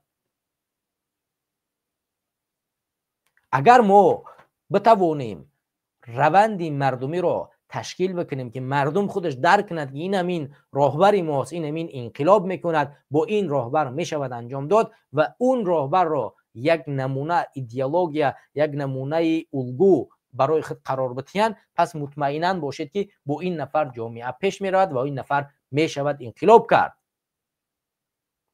ما دیدیم که تمام این فشارها تمام این نقطه‌ای را که ما ذکر کردیم به خاطر یک نقطه است، نبودن یک لیدری مردمی و نپذیرفتن همین لیدری مردمی از جانب جامعه امروزه تاجیکستان.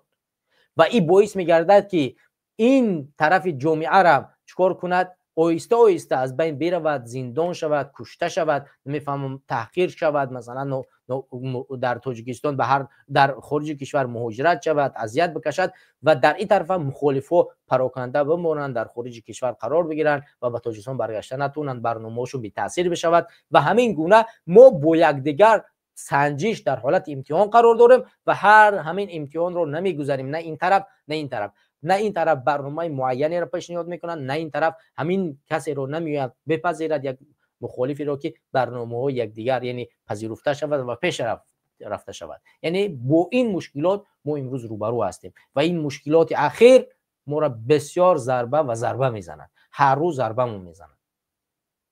پس برای انقلاب کردن و رسیدن به انقلاب باید ما مردم، تمام جامعه امروزه تاجیکستان یک لیدر مردمی را انتخاب بکنیم و او را همچون یک چهره در جامعه بسازیم و از طریق همین چهره و پذیرش این چهره به تاجیکستان چکار کنیم؟ بر بگردیم و انقلاب مردمی را در تاجیکستان پیاده بسازیم و در غیر صورت این گونه هم مخالف دزدیده برده زندان و کشته می شود و هم جامعه امروزه تاجیکستان هر روز ظلم و ستمش بیشتر می شود و مردم ما در ذلت، در اذیت، در شکنجه و در نابودی قرار می گیرند.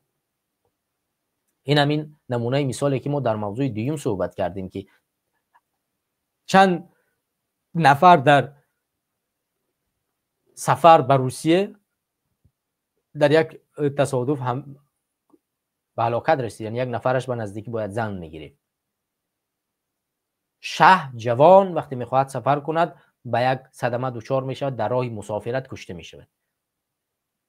چرا باید مهاجرت؟ آخرین نقطه، آخرین گذرگاه ما چرا باید مهاجرت باشد؟ چرا باید ما مهاجرت انتخاب کنیم؟ یک لیدر رو برای انقلاب انتخاب نکنیم و در داخل وطن خودمون این کار و زندگی و آسایشتگی را بیاریم تا اینی که دیگر در گذرگاه مهاجرت ما کشته نشیم، زجر دیده نشیم. این چند روزی پیش یک از بانوهای روس میآید به یک خانومی سترداری تاجیک در روسیه در جایی که نشسته است با تلفنش کار میکند، میگوید که تو از کجایی؟ میگه من از تاجیکستان. چرا اینجا نشستی و تو میدونی که در وطن ما باید با این روسری تو نگردی؟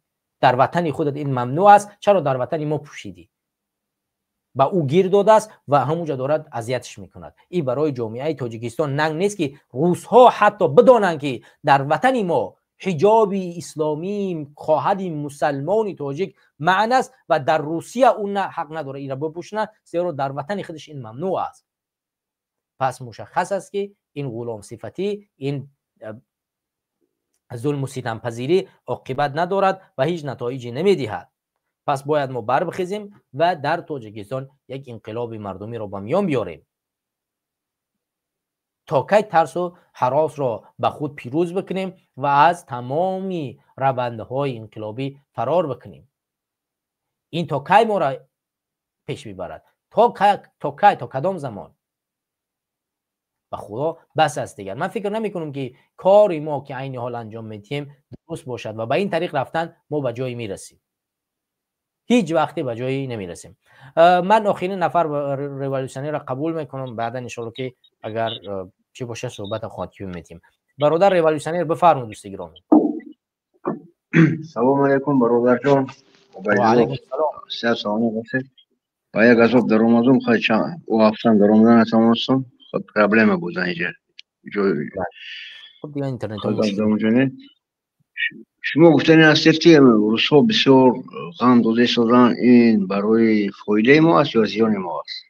همین سوال من شما با ببین، من عین حال برنامه‌ای که در روسیه رفته ایستاده است بر روند بازگشت مهاجران کمک میکند و برای انقلاب تاجیکستان یک نفع دارد. من نمیگویم که این ضرر آور است، ولی ما باید طرف‌های منفی این رو ببینیم که از دیدگاهی اگر ما طرف منفی، ما طرف مثبت چه گفتیم که بر روند بازگشت و فشار آوردن به حکومت امروزه که جای کار تشکیل بکند و این چنین یعنی نزدیک شدن به انقلاب را یعنی زمینه اش را ایجاد میکند و این چیز خوب است. ولی منفیش بیشتر است. مثلا ببین امروز هر روز یک تاجیک جانش را از دست میده در روسیه و به همین فشارها و ظلم به جنگ اوکراین برده می شود، در روز کشته می شود و هر روز آبرو و شأن شرف تاجیکستانی پس کرده می شود. این روند منفی این روندها ضرر هم میرساند. من نمیگم که فقط این فایده دارد، فایده برای تاجیکستان که امروز باید بریم انقلاب بکنیم دارد، ولی ولی ضرر هم برای جان یک انسان که از دست داده می شود. خب جان است دیگر، حیات یک شخص است، ممات یک شخص است، او آینده این کشور است، نسل جوان این کشور است. ایش هم ضربه میزند برادر.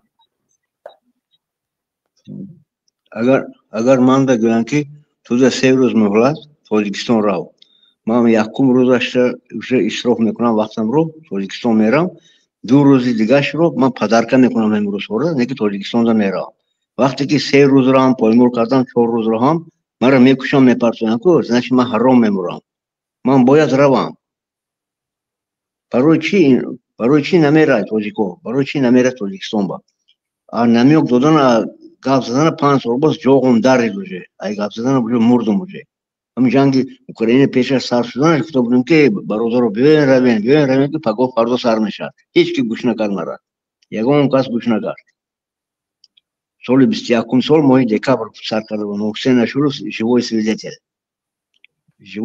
محسن نشورو من گفتم روین که پگاه فردا سر میشه. یگان کس نرفت. من اکنون جنگ اوکراین میبره که اوش شود، اوشی هم روسو شود. Молодцы, Руссо молодец, правильно поступаете. Раз кем даюся гир бар Украинада чикунох номаши. Ходиш кутайся ки ман холоми туюм. Бар холомата номаши пушишни мясо куну, расходный материал кун, чикор мекуни букун. Ай гуфтана безор шуда мехо. Раз ки намерай Таджикистан, Украина мера. Чунки я хорошо гуфт фахр мекунад. Ман гражданство грифтум, гуфта наметонад, замони Русия наметонад. Ман гражданиюм мега. من یکم باش نزدم میخواستم سو گپا گراجدانی چیه؟ من گراجدانیو میگه تو من فهمود نه زبان روسی گپ زمیتونه نه زبان تاجیکی. گراجدانی چیه؟ مگر من پاسپورت اینجا گرفتم یا تو من гражданство российского я получил. Окей, шарланд Россия грифтум по زبان تاجیکی. گراجدانی چیه بو؟ раз граждания грифти, то гражданство грифти, تو باید جنگ دروی چون مادر وطنت ای. پاسپورت اینجا گرفتی چون مادری تو وطنی تو هم مادر است. родина мать зовет такие числа, боят то рави, как пушни, как расходный материал. Русхо, ода ман всеки рус, хамеге яхта писар дорад. Мисал 2-3 фарзанд дорад, яхташ писар ё 2 писар. Бисёриш яхта как фарзанд дорад, ҳамон писар ё духтар. Путин метарсад ин писароро ҷанг дарои казанда, чунки модарош мехазад чимдарикш мемонад. метарсад барои ҳамин расходный материал дако. Киё чукчаора мебарад, якутора мебарад, башқиро бурдани буд, башқиро як хистан ки кунш жихед Путин тарсид аз башқиро. башқир тазаро ко уфа меха аҷош хеску 2 сол пеш. тарсид ро иқа давар намекунад. кира давар мекунад бесоҳиба, як миллати бесоҳиб дакора ки расходный материал бошад. тоҷик де бо ки расход чи номаши. бесоҳиб ягона тоҷик ай. бурдан накун, чунки ҳар моҳ камошта 50-60 ҳазор та одам бояд мурда шавад дар он ҷанг. дар як сол 500 ҳазор примерно плюс минус. унҷода кира мебарад, урусҳоро бурдан метарсад Путин, фақат тоҷика мебарад. барои гуфтана безор шуд, биё бихез барав Тоҷикистон, нарав майли Тоҷикистон нарав, дар ҳамин ҷа бесту, як командара як ташкил кун, як номаши ташкилам накун, гӯш кун, ҳамин мухолифо чӣ мегӯянд. ҳавай бе нигоҳ карда кор кун. ҳамин русҳо ҳам безор шуда ки дар маедое ки дар ҳамин ҷа гаштесам 99% тоҷикое ки гражданство гирифтаган 700 чанд ҳазор шуда юже. 700 дина дидум чия 700 чанд ҳазор кас дар давоми 5 сол гражданство российство гирифтанд. ҳамаи онҳо бояд ҷангда бурда кушта шаванд. ҳамаи онҳо من هم گرفتم دارم که من 2003 گرفته بودم. اون وقت نه جنگ بوش بود نه، من اون وقت پسند بودم، جوان بودم، 42 ساله 43 ساله بودم اون وقت. مایل گاب بونده نه خطاگی من است، لیکن مرا جنگ بردن نمیتونم. لیکن حاضر در دوام 3 روز میتونن گرفتن شده. وقتی که ما گرفتن گرفتیم که 7 سال 8 سال 10 سال میدویدیم برای گرفتن گرفتن اون وقت. حاضر وقتی که جنگ سر شد در 3 روز میگیری گرفتن شده. برای چی؟ برای اینکه مشکلی در برای روسیه расходный материал در کار است. برای تاجیکو برادرو التماس چشمتون چشمتون کشوید، این نقشه دست چپتون از دست راستتون فرق کنید. من 2000 من یک چیز مثال میبرم. 1914 سال جنگ یکم جهان سر شدن، 1914 سال 1918 سال تمام شد و جنگ. اما وقت نمیسا چی گفتن؟ ما باید 20 سال 25 سال کمش 20 سال ما باید تیار بینیم که زمین های روس ها را گیریم. گفته تیار برای تیاری گرفتن 18 سال جنگ من کردن و جنگ یکم جهان رفتن و روس ها هم تیاری را دیدن. راست آسیا منطقه آسیا میانه از خود کرده گرفتن، تک تک از آن ها بود، کلون بود، لیکن ریسپوبلیکا نبود، پاسپورت نداشتیم ما. گرفتن که برای расходный материал، چون که میدونن که بعد 20 سال 25 سال جنگ دوم جهان سر میشد. روس ها میدونستن، لنین هم میدونست، استالین هم میدونست. برای همین که расходный материал مورد СССР ساختند و راست برای расходный материал وطنی خود کرده گرفتن. موشه اتکاس کردن نمیتونن، تو خواهی نخواهی جنگ ده میری. همین خیلی اسپورت کردن. من تو 2014 ساله من با همین کار تکرار شده. تو 2014 سال ما 7 سال 8 سال میدویدیم برای پاسپورت گرفتن. 2014 سال رات приказ برآمد 3 سال ده میگیری. یگان گرم نمیدوی 3 سال ده میگیریم پاسپورتی روسیه را. چون که بوی جنگ آمده است. امروز پگاه جنگ سر میشه. بعد از 22 سال چی شد؟ 3 ماه ده میگیری و پس نمیریم 3 روز ده میگیری پاسپورت روسیه را. 3 روز. برای چی؟ برای расходный материал. اما جنگ یکم جهان چه شده بود؟ تمام شده بود. انا مثل همین پریام ده گذاشتن ها. اما لبای تاجیکا میبینی 5 تا 6 تا پسر دارد. اروسا بزرگ 1 تا پسر دارد یا 1 تا دختر دارد. расходный материал در بیچاره تاجیک در کاره. این چیزا تو با چه فهمونم بول نمیدونم. برای همین برادر جان عبیدالله ما расходный материал با این گپ بازه شده سوال میجدا. یا خیروش هم سینه میزنن در مشتش در سینه‌ش هم میگه من گراجدانیم، میگه پادر نه تو расходный материал. امروز جنگ سیم скоро میجخات уже پوتین هم уже گفت که نه نوماشی ترامپ گفت که پوتین دیوانه شده چی شده گفت سگو این یک نمیوکای میگم باید خودم که نمیوک دادم میخواد چیکار سگه расходный материал به سرتر سر کنه.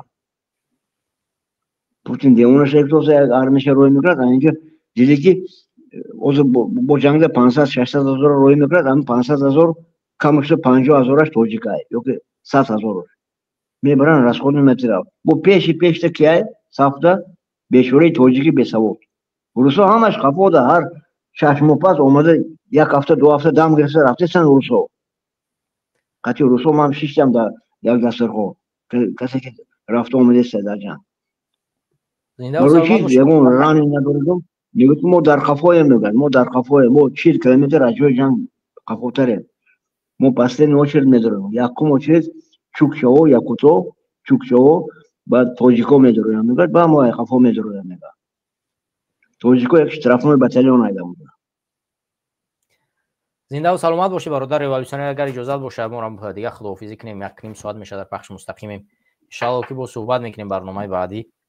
زنده و سلامت باشین. نقطه گزارش بخشید.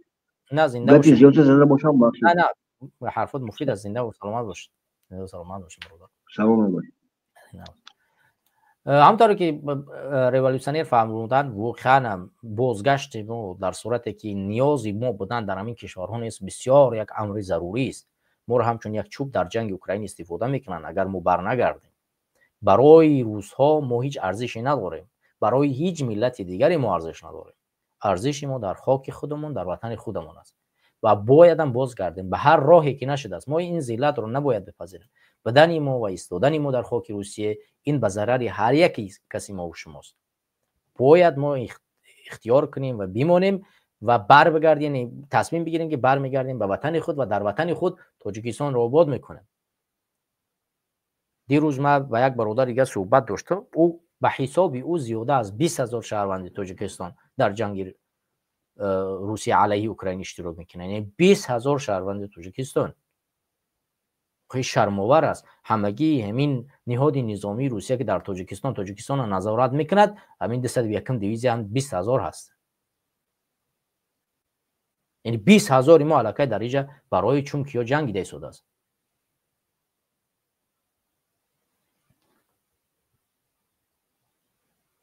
برای همین باید ما به وطن بر بگردیم و بریم در وطن خدمت بکنیم و زندگی کنیم و در وطن مجبور بسازیم که برای ما جای کار بسازن. هر روز یک تاجیک به بهانه‌های گوناگون میبرد به خاطر که یک نفر در آغوش همسرش، در آغوش گرم همسرش زندگی کنه، 20,000 نفر دیگه در جنگ اوکراین کشته میشود. به خاطر که تو نمیخوای بر بگردی، 20,000 دیگه در اونجا کشته شده است، جان داده شده است.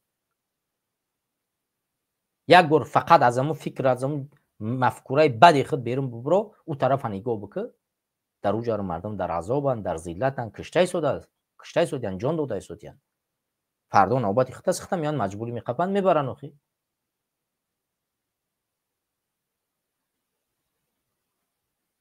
زنده و سلامت باشه برادران و هموطنان عزیز. موضوع از یک نیم ساعت میشه در پخش مستقیم، زیاد طولانی نمیخوام دیگر در اینجا بمونم و ما صحبت کردیم پیرامون چند موضوع. از دوستان و هموطنان خواهش میکنیم که برنامه رو دستگیری بکنن، لایو بگذارن و بتونن اگر شریک بسونیم و اصلاح روزی پدیلی سکنین تو اینه که بیننده بیشتر بشه و کانال ما رو دستگیری کنین. ان شاء الله به برنامه بعدی کوشش میکنیم بازم جالبتر و فکرهای گوناگونی رو پیشکش شما بکنیم. مشکلات برنامه ما زیادتر است، نمیفهمم حالا مثلا یوتیوب چی مشکلی داره و ان شاء الله که ما کوشش میکنیم این مشکل حل خچه پیدا کنه. ولی از شما خواهش میکنیم که کمک و دستگیری را درباره یعنی لایک گذاشتن، شریک ساختن، کمیته بیشتر نوشتن فراموش نکنید. ما از شما پول نمیخوایم، ما از شما چیزی دیگری نمیخوایم. هدف ما فقط پهن نقش برنامه ها است که از این طریق ما بتونیم دیگ بیننده ها را جلب کنیم و تیم خود آماده بسازیم و برای رفتن و رسیدن به یک انقلاب آماده یعنی قوی ببینیم. دیگر شما رو به خدا میسپارم، وقتی شما را نمیگیرم و همطوری که دیدید در 3 موضوع صحبت کردیم و اگر کمبودی داشتیم از شما عذر میخوایم و امیدوارم که ما را ببخشید و ان شاء الله که ما کوشش میکنیم بازم در برنامه بعدی با شما بیشتر صحبت کنیم، بیشتر موضوع ایجاد بکنیم، بیشتر تحلیل بکنیم تا اینه که برای روند اون انقلاب فکری کمک برسونیم. دیگه شما رو به خدا میسپارم. السلام علیکم و رحمت الله و برکاته. همدیگران و هموطنان عزیز.